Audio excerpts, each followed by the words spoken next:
bar. Well, the b is it's a preposition. It can be translated in, by, with, among others. What is it? In the wilderness. In the wilderness. Very good. Good job, Joe. Yeah. You got it, Joe. In the wilderness. You said that a couple times. A couple thousand. All righty. But we are in the book of Numbers, Bamidbar.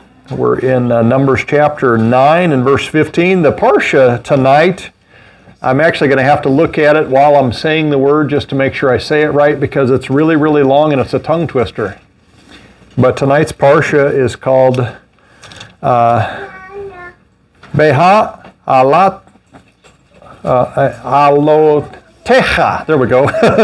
Behaalotecha. There we go. So it's a bunch of syllables there in long order there. It's got 1, 2, 3, 4, 5. It's got 6 syllables in it. But that is the Parsha for tonight. It's Numbers chapter 8 and verse 1 all the way to Numbers chapter 12 verse 16. And the Behaalotecha is talking about in the beginning of Numbers chapter 8 there it commands it commands Aaron to light the menorah. It tells him to light the menorah. And so that's what the Parsha is tonight, is the command for Aaron to light the menorah. But as we get here to Numbers chapter 9 and verse 15, and I want to read all the way down to verse 23, the Word of God says, "And on the day that the tabernacle," and of course tabernacle in Hebrew is Mishkan, we've probably talked about that, but Mishkan, or the tabernacle. And of course, Mishkan, you notice it begins with the letter M. I've taught you this, but I'm going to bring it up that way. Whenever you hear these words, sometimes you'll actually get it and you'll go, oh, I know what that is. That is a preposition. Because like our congregation is called Midrash, which is from seeking. And Mishkan is from dwelling, is how you get the word for tabernacle, from dwelling. So we get tabernacle from that. So Mishkan. So it's Shekhin is the dwelling, and then when you put the mem in front of it, it becomes a tabernacle. So on the day that the Mishkan was reared up, the cloud covered the tabernacle, namely the tent of the testimony, and at even there was upon the tabernacle, as it were, the appearance of fire until the morning. So it was always, the cloud covered it by day, and the appearance of fire by night. And when the cloud was taken up from the tabernacle, then after that the children of Israel journeyed, and in the place where the cloud abode, there the children of Israel pitched their tents. At the command of the Lord, the children of Israel journeyed, and at the commandment of the Lord, they pitched.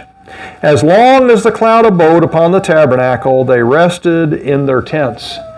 And so as I was reading through this Parsha, what was surprising to me is, one, how long it is. It's a Parsha of 5 chapters. But throughout that 5 chapters, it's constantly talking about the Lord directing the lives of the people. And I thought that's always a good topic for us to get into, right, is God directing our lives, God showing us what it is He wants us to do. Now, by the way, there is an interesting part of this that's not mentioned in this Parsha, but we're going to go back to an older Parsha to look at, and that's over in Exodus chapter 14, because one person, when I was studying for this tonight, one of the persons said, well, you know that cloud of fire and the pillar of fire by night was not just a pillar of fire and was not just a pillar of cloud. And I was thinking to myself, what are they talking about?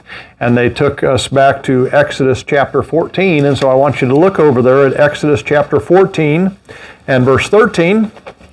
Exodus 14 and verse 13. What's Exodus called in the Hebrew Bible? Anybody? Names, I think. Right? Yes. Okay. Yeah, it starts out, and these are the names of. Yes, and so it's Shemot. Shemot. And of course, that's because shame, you guys have been taught this, but the word shame means name or reputation. And if you make it plural, it happens to be a feminine noun. And so when it's a feminine noun, the way that we make it plural is by adding OTH on the end of it. So Shemot. Or you guys might want to say Shemoth. I don't know. I think Shemot's better. It sounds better. And that's usually how the Jews say it. So Exodus chapter 14, Shemot or names. I'm thinking one of these days, when I do start teaching college classes again, maybe we'll teach you guys Hebrew. That would be fun, huh? Teaching a Hebrew class.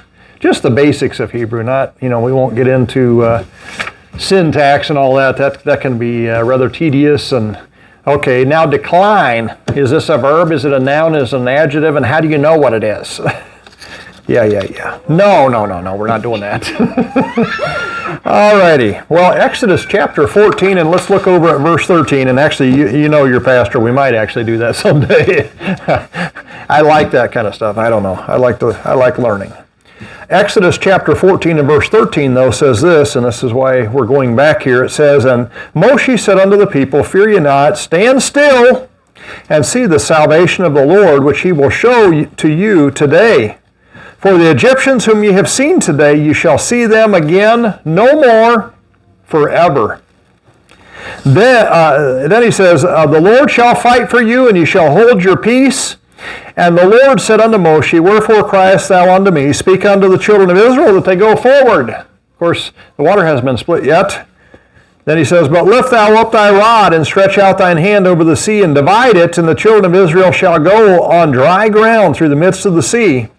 And I, behold, I will harden the hearts of the Egyptians, and they shall follow them. And I will get me honor upon Pharaoh, and upon all his host, and upon his chariots, and upon his horsemen.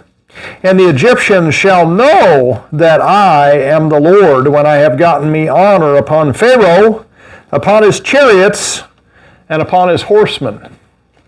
And by the way, your pastor, as you know, is always reading. I've been reading a very fascinating book. I am grateful for Brother John Nichols being with us, as you know, a few months ago, and teaching us through that series. Every time I talk to him, he recommends books for me to read. And every time I talk to him, I recommend books for him to read. And so he gave me a couple of books to read, and I've been reading one of them, and it actually talks about this. And your pastor learned something I did not know, and that is, as you know, sometimes cultures appropriate other cultures. I mean, that stuff happens all the time, and nowadays it's bad if you appropriate cultures. You're not allowed to dress like an Indian because that's only their garb, and we're not allowed to wear it, or you're not supposed to look like a black or a Mexican, or you have to stick with your own. No, cultures have always done that. They've appropriated things that they liked. Sometimes they did it in order to disrespect the other group, of course. And in this case, there is a lot of evidence that actually Egypt took on the idea where we have God revealing himself as I am that I am. Egypt took on that role and said that was true of their God. But we think that they got it from the Jews because the Jews were in their land 400 years. It was not originally their idea that their God was I am that I am. But eventually, during the sojourn of the Jews in the land, suddenly they came to that notion that their Egyptian gods were the I am that I am. In other words, they assimilated that into their religion. And we don't have time to go into all that today, but I bring it up just to say, when people say, oh, no, that's bad, or that's, all cultures do that stuff. Should we respect people? Yes, but are we going to take the best from other cultures and add it into our own cultures? That always happens.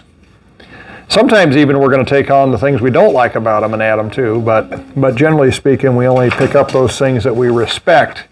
And so I don't think there's a problem when people wear Indian headdresses and all that, because what are they trying to do? They're trying to demonstrate that they can be as fierce as something that they know about from the past.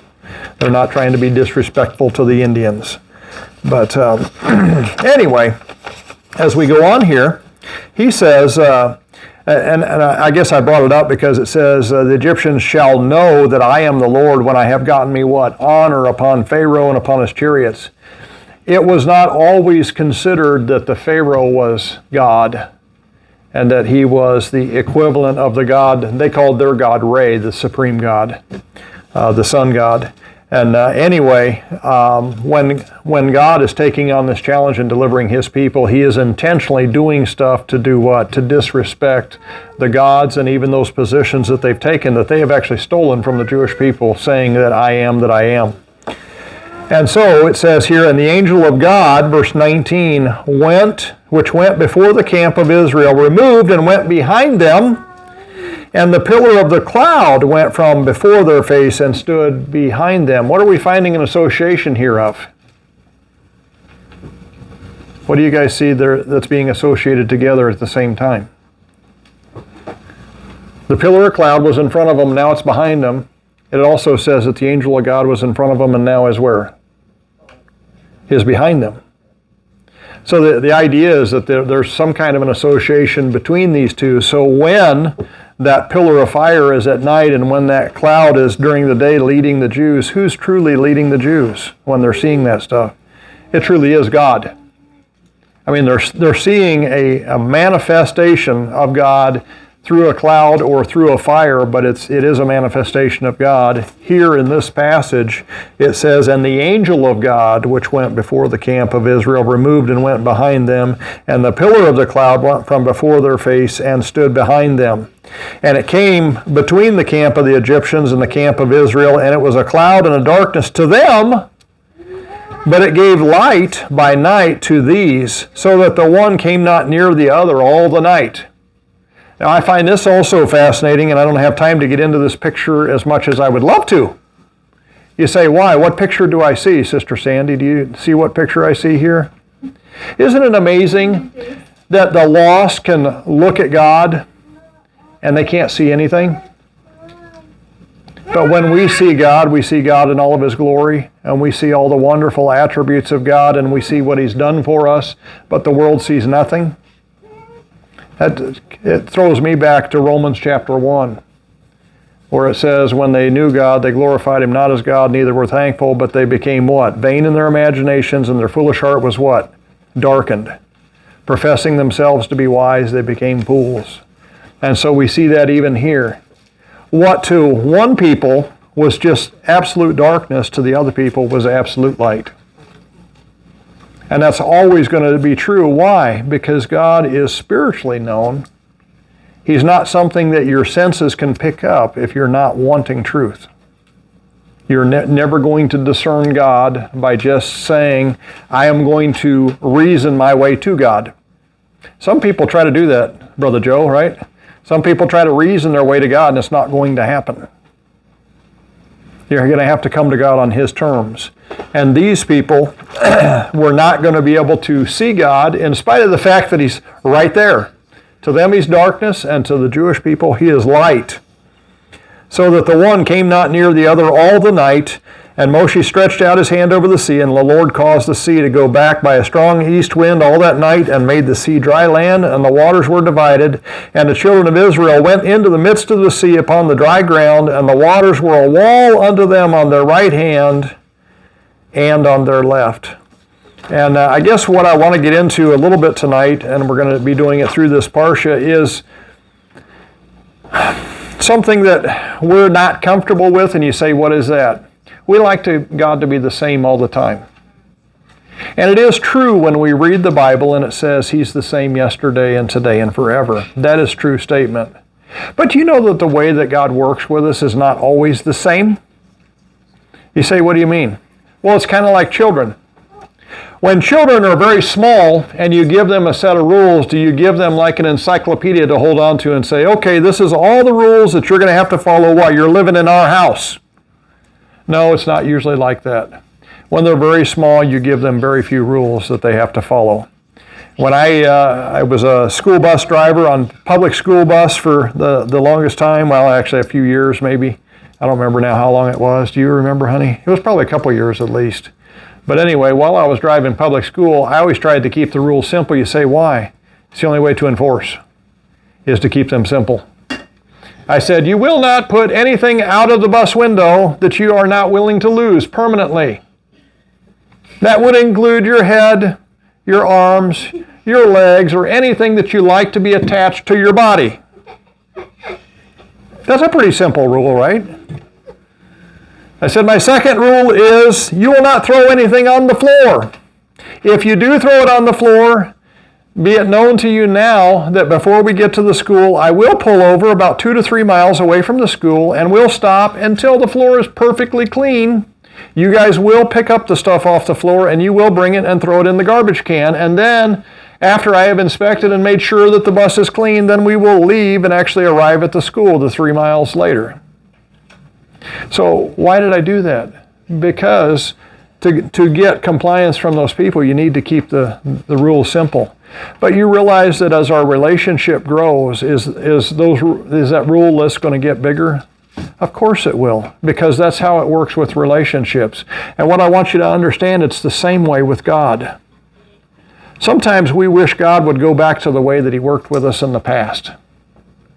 You know, where He made this supernatural revelation to us that this is what I want you to do.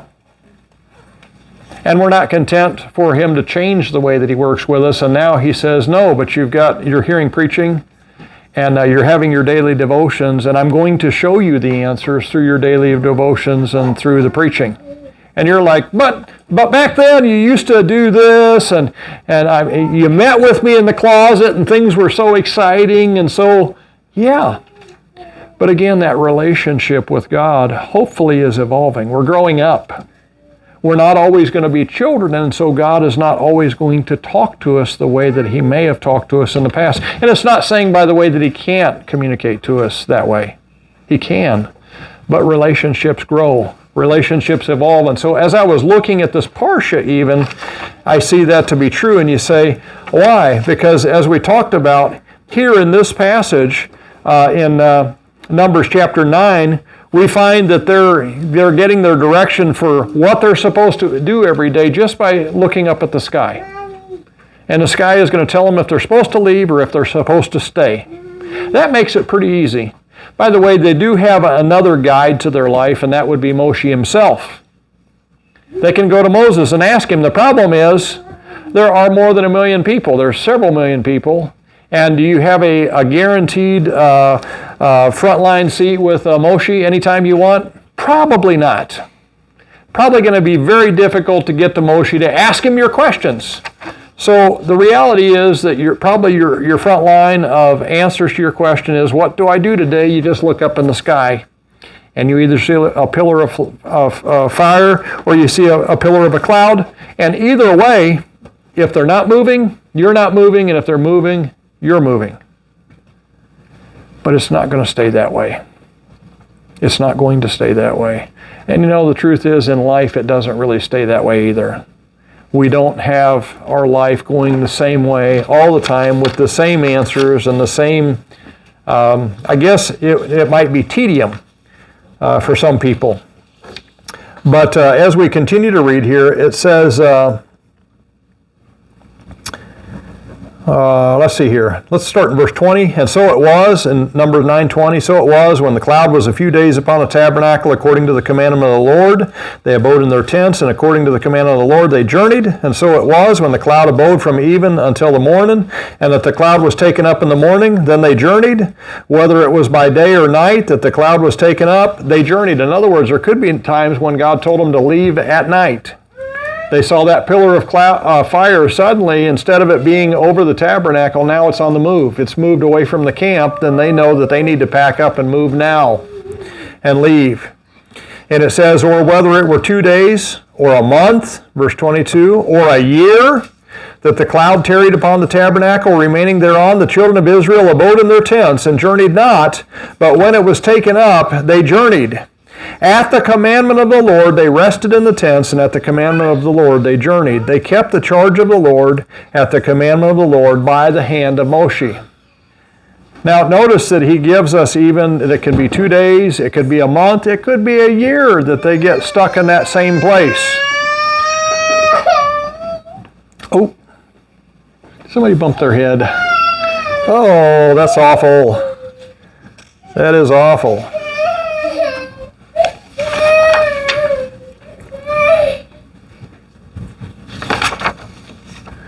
So notice it gives us that there's a particular time. It may be two days, it may be a month, it may be a year.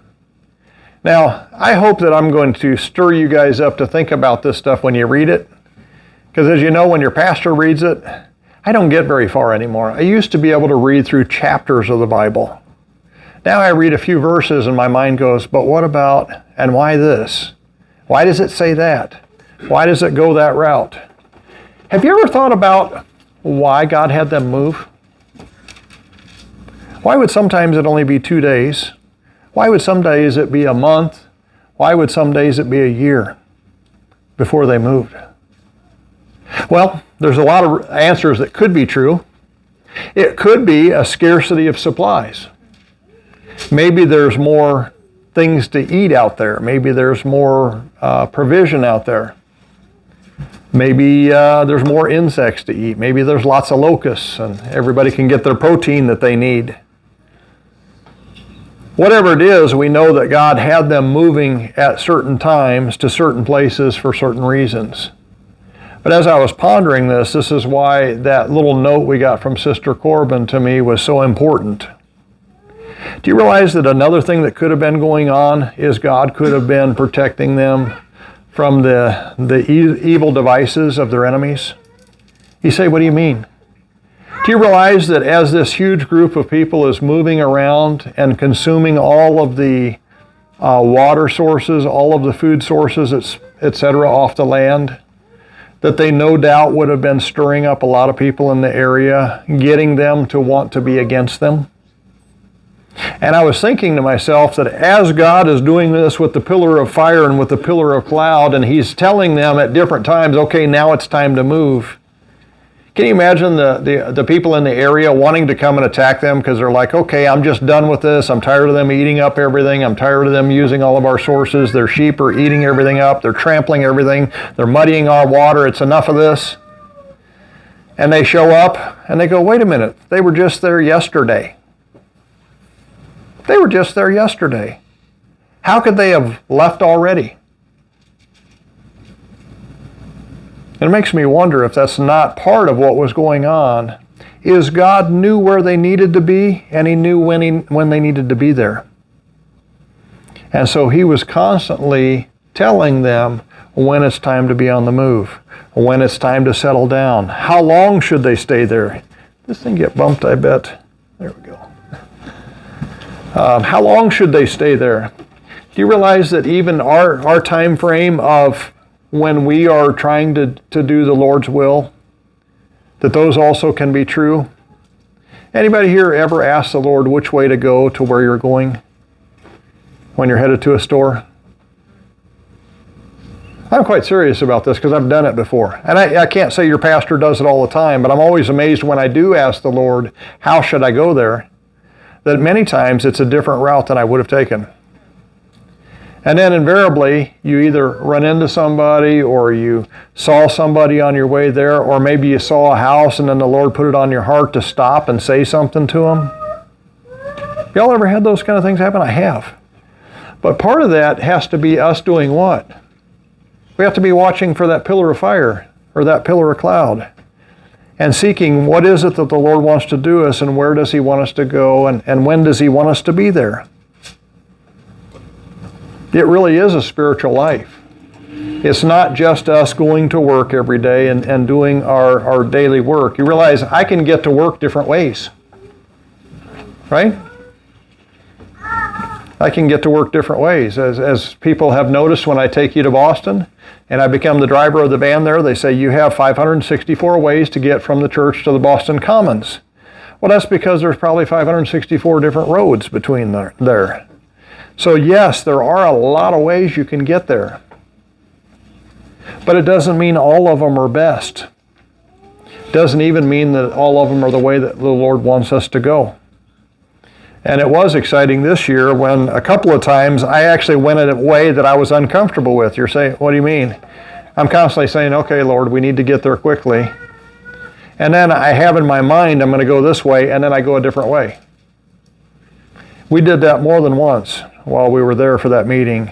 And the one time we got on the highway and I couldn't believe it. I expected it to be packed because of the time of day it was.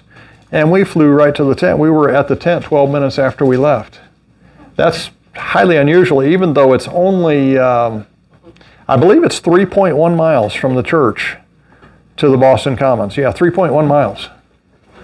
And sometimes it takes you more than an hour. Sometimes it takes you 2 hours to go that distance, 3 miles. But we did it in 12 minutes one time, and I was like, man, this is amazing. But again, if God is guiding and directing, and if we're actually watching for that pillar, of whether it's the cloud or the flame, if we're saying, God, please direct my path, because we got people that we need to meet. If we go to the nursing home, sister, at the right times, we meet different people. And that's just a true statement. I couldn't tell you how many times I've been there where I got to meet a nurse that normally wouldn't be there. She only comes in to visit a person at a certain time and once or twice a week. Well, how do you know when she's coming? You don't, but God does. Just like some of you have probably heard the story about before Carlos got saved.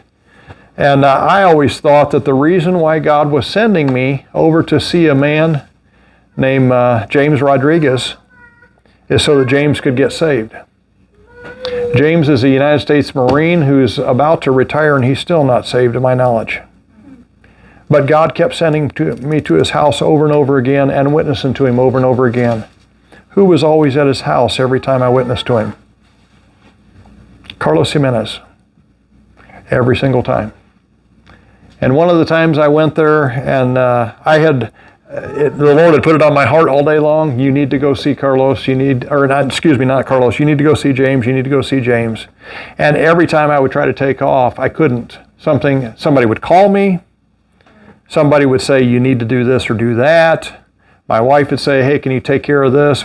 For whatever reason, multiple times that day, every time I would try to get away from the house to go over and see James, I could not. And finally, out of the blue, it was like, okay, Lord, I've really got to get over there. And this time I hop in the car and nobody stops me and no phone calls and no anything else that I have to do. I drive over there to where they're supposed to be. They're at a trailer court over on 27th Street down there by the Home Depot. And as I go into that trailer court, I drive past the trailer and there are no vehicles there. And I'm like, well, this is pointless. So I loop around the trailer court, and as I go to come back out, the Lord said, didn't I send you here to see James? And I was like, yes, you did, Lord. And I said, didn't you notice, Lord, there was no car in the driveway? And the Lord said, didn't I send you to see James? And I said, okay, Lord, I got it. And so I looped around and came back through the trailer court again a second time. This time I pulled up into the empty driveway, and I parked, and I went up and knocked on the door. And Carlos Jimenez answered the door. And I said, is James here? And I heard James in the background. He goes, are you kidding me? He said, we've only been here 5 minutes and we haven't been here all day. How could you know when to come to see me? He said, did the Lord send you again?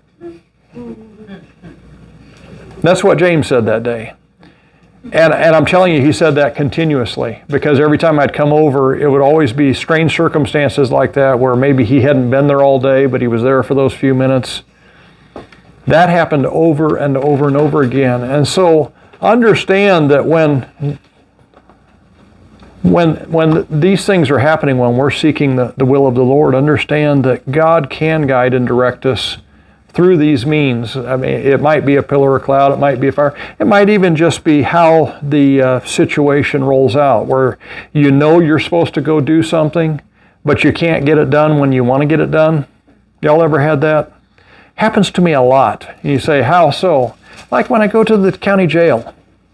I always used to get worked up when I couldn't get there on time. You know, my window is from 3 to 5. Do you know how many times I've actually sat in the county jail from 3 to 5 and never got into the pod at all? Because either they were on lockdown, something was going on, the officer downstairs couldn't sign me in, maybe the officer didn't show up, or he's taking care of some kind of emergency that's going on outside the building. Why I bring all this up is I used to worry about it when I couldn't get there on time for various other things happening in my life. And what I want to encourage you is that when God is leading in your life, sometimes what you view as oppositions aren't oppositions. It's God keeping you where you need to be until that that opening happens at the right place and the right time. That's why he says, but when the fullness of time was come, God sent forth His Son, made of a woman, made under the law. That when that fullness of time was come, that means at the precise moment, at the exact time when God was prepared to enact His plan, that's when it happened. And so God is wanting to lead our lives. He's wanting to direct our lives. He's wanting to give us those lights in the nighttime and the clouds in the day to follow. But we have to be attentive to those things. We can't just go about and say, well, yeah, but I'm not really into moving today. I don't think I want to travel today. I'm definitely not for packing up the tent today. Today is a bad day. Can you imagine on the days when it's raining and the Lord tells you it's time to leave? You'd be like, Lord, can't we wait till the next sunny day? You know, we don't like to take down our tent in the rain. Then you got to get it out at some other point to get it dried out, right? So what I'm saying is God has a plan for us. And as I went through this and started looking at this, by the way, they start out being led by Moshe and start being led out by the pillar of fire and the pillar of cloud. But we notice by the time we're in the same Parsha now, we get to Numbers chapter 11 and verse 16. It says, And the Lord said unto Moshe, Gather unto me 70 men of the elders of Israel, whom thou knowest to be the elders of the people and officers over them, and bring them unto the tabernacle of the congregation, that they may stand there with thee. And I will come down and talk with thee there, and I will take of the Spirit which is upon thee, and will put it upon them. And they shall bear the burden of the people with thee, that thou bear it not thyself alone. Remember how I told you we probably couldn't get to Moshe even if we wanted to? Why? Because there's several million people all wanting to talk to Moshe and ask him what we should do now. Well, here it says in verse 18, And say thou unto the people, Sanctify yourselves against tomorrow, and ye shall eat flesh, for ye have wept in the ears of the Lord, saying, Who shall give us flesh to eat? For it was well with us in Egypt, therefore the Lord will give you flesh, and ye shall eat. Wait a minute, what's going on here? Why are we not getting to...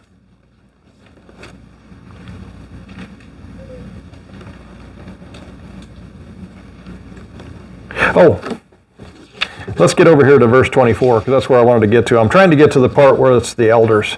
Verse 24 says, Moses went out and told the people of the words of the Lord, and gathered the 70 men of the elders of the people, and set them round about the tabernacle.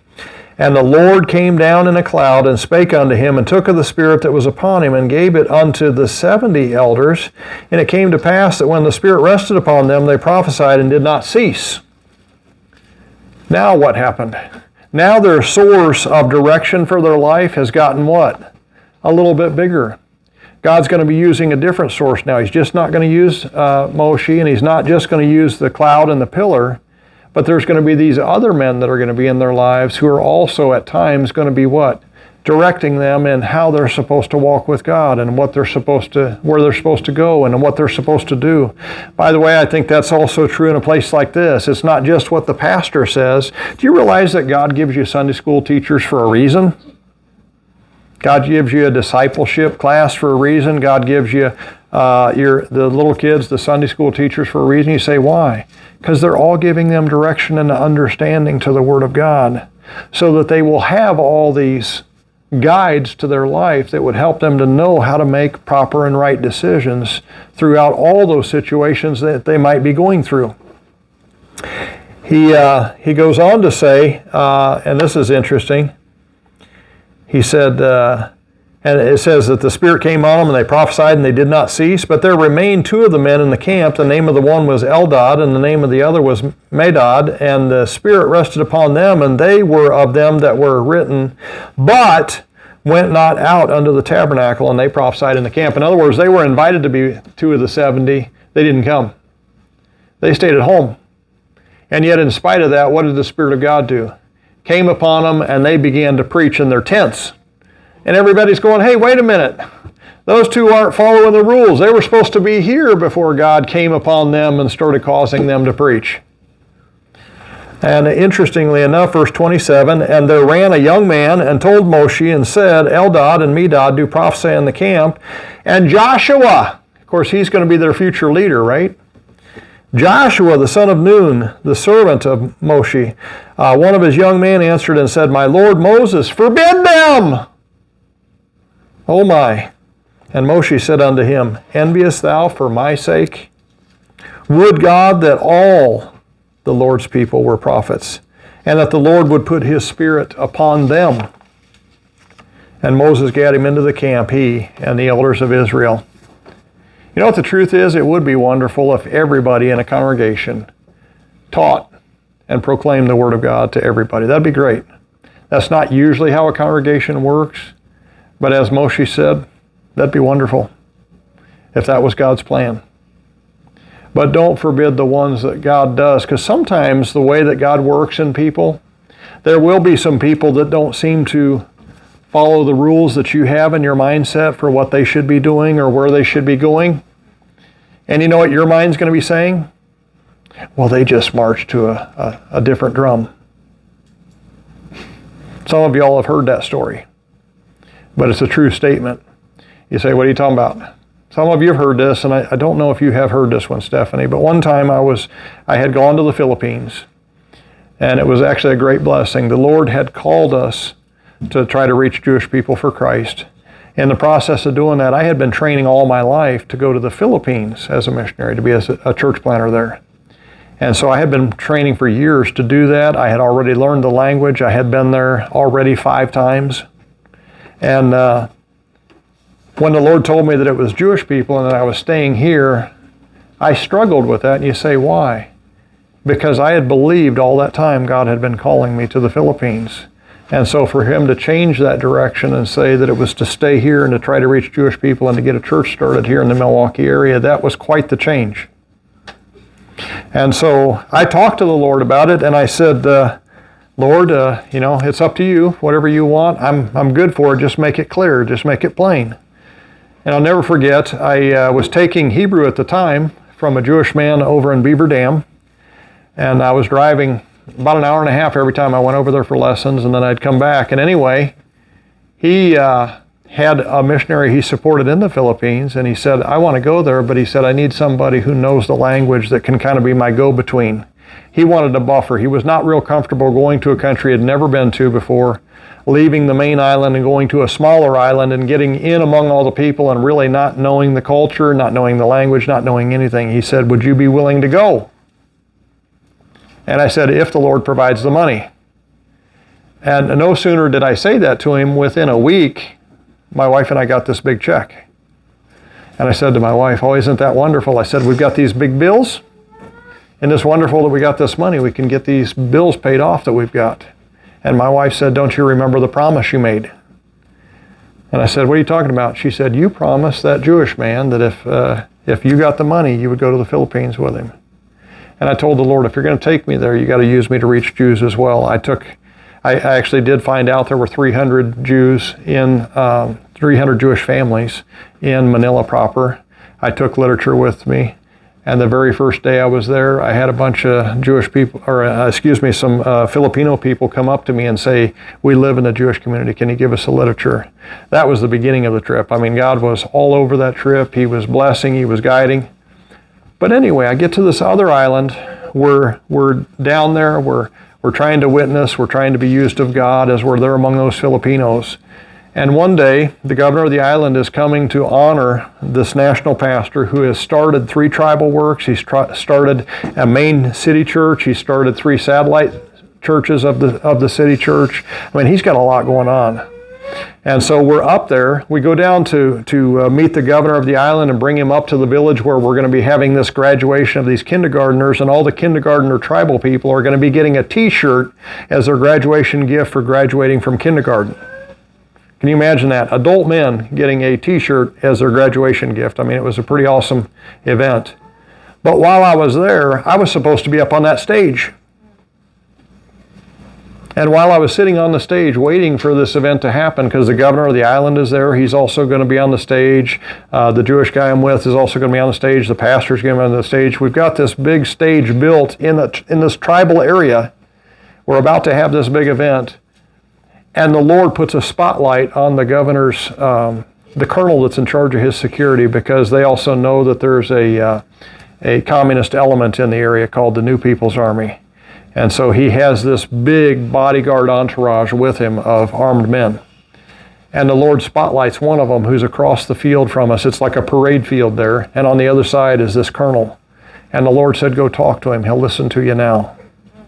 And so I got out of my chair off of that stage and I walked down to the ground level and I walked across that field. And when I got over there and started talking to him, he did listen to me. And it was amazing. Got to witness to him for about 45 minutes straight. Well, the other people that were there for this event, for this graduation, they started sending messengers over. Hey, come on, we're getting ready to do this graduation. I said, just tell them to go on with the graduation. I said, I'm doing what I'm supposed to do right now. And I had all these people sending messengers for me, trying to get me to stop. And I said, and then finally, the preacher that was with me, the Jewish guy, he sends a messenger. He said, tell him that he's supposed to be up on the stage. This is what we're here for. And I said, send back to him and tell him I'm doing what the Lord wants me to do. Well, later when I did finally get over, after the graduation was over, which I never got to be part of because I was witnessing to that colonel, which, by the way, the colonel invited me to come back to the capital city. He said, I would love to talk to you all the way back to the capital, which would have been a 2+ hour ride.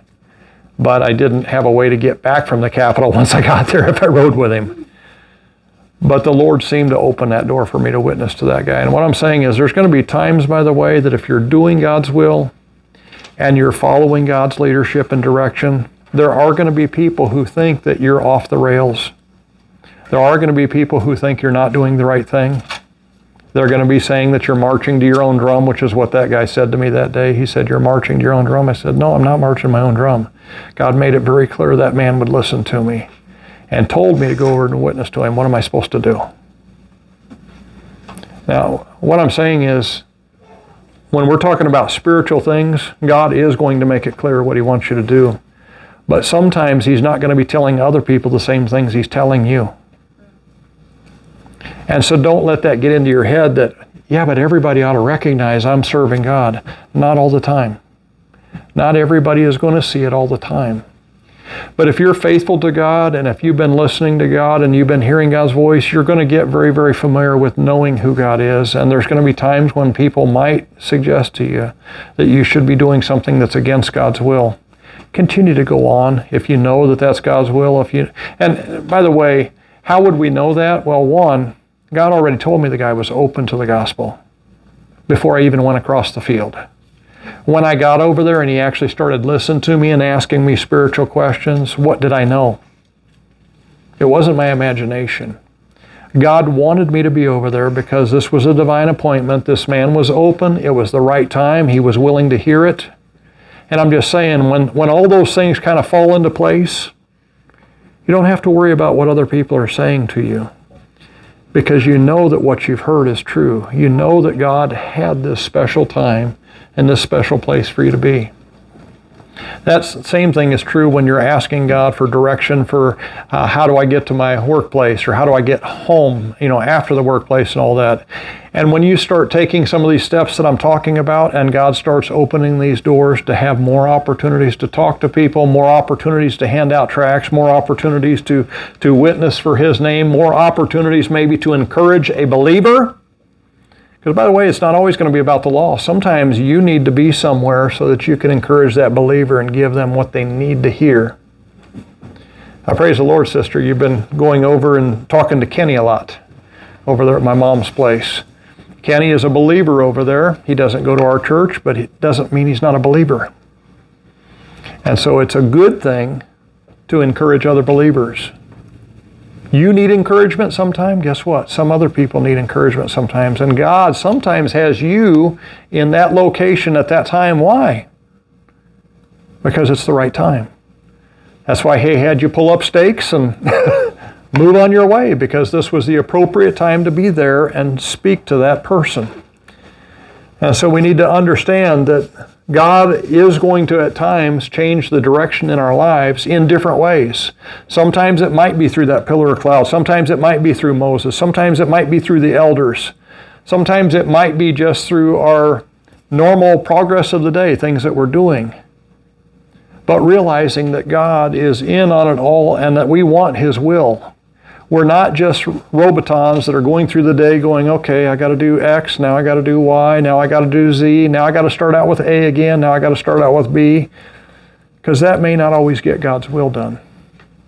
But God has a very specific will for us, and that the way that we get that direction may change from day to day. And as you get older in the Lord, as you walk with the Lord, you're going to notice more and more that He does speak to you, that He does make it clear. And by the way, I know some people say, well, He doesn't speak to me that way. Don't worry about it. If He doesn't speak to you, sometimes it's just impressions. Sometimes it's just opportunity. You know that the opportunity is there, and when you see the opportunity, you know it's from God. Why do I say that? Because He doesn't work with all of us the same. Some of us are really obtuse. Your pastor, he literally has to talk to me, otherwise I don't always know if it's, you know what I mean? I don't always know if that's Him leading or whatever, but I've gotten so used to hearing His voice and knowing how He talks to me. It's been 40 years He's been doing this. I know when He's talking to me. I know when He wants me to do something. I don't always like it, don't always want to do it. Sometimes the flesh is afraid, but I know His voice. And I'm just saying, whatever that way is that He works with you, don't be afraid to do the will of God. God has a will for you. He has things that He wants you to do. In Deuteronomy chapter 31, and we don't have time to go there because we're really out of time. Man, oh yeah, we're way out of time. But let me just kind of sum up here.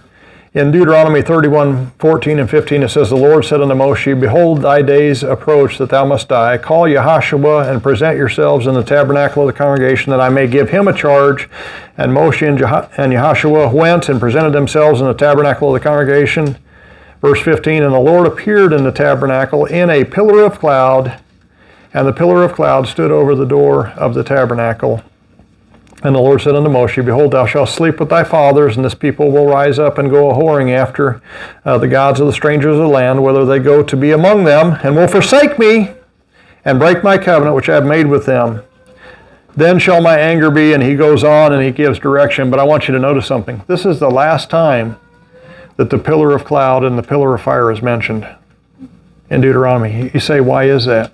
Because like I say, in our lives, realize that the way that God gives us direction may change at times. Don't be frustrated by that. It is not uncommon in our lives for God to work with us in different ways in different parts of our lives, just as the way that we work with our children is different than we work with our teenagers, which is different than the way we work with our adult children. You know, the way that we communicate is probably going to change in that relationship, and it's the same way with God. And here He's going to take away the pillar of cloud and the pillar of fire, but He's going to add now, Joshua is going to be the new leader, and it's no longer going to be Moshe.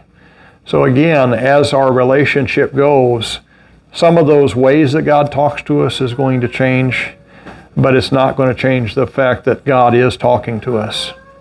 And God does talk to us. We don't believe in a God who's up in heaven and we're down here and He's not interested in the affairs of man. That's called deism. We're not deists. We're Christians.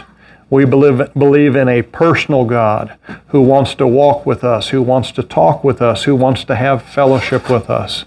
And so to do that, we have to be seeking His face, and we have to be seeking His will. Amen? And so we could get into more, but I did not realize how much time is going by. Thank you for joining us online.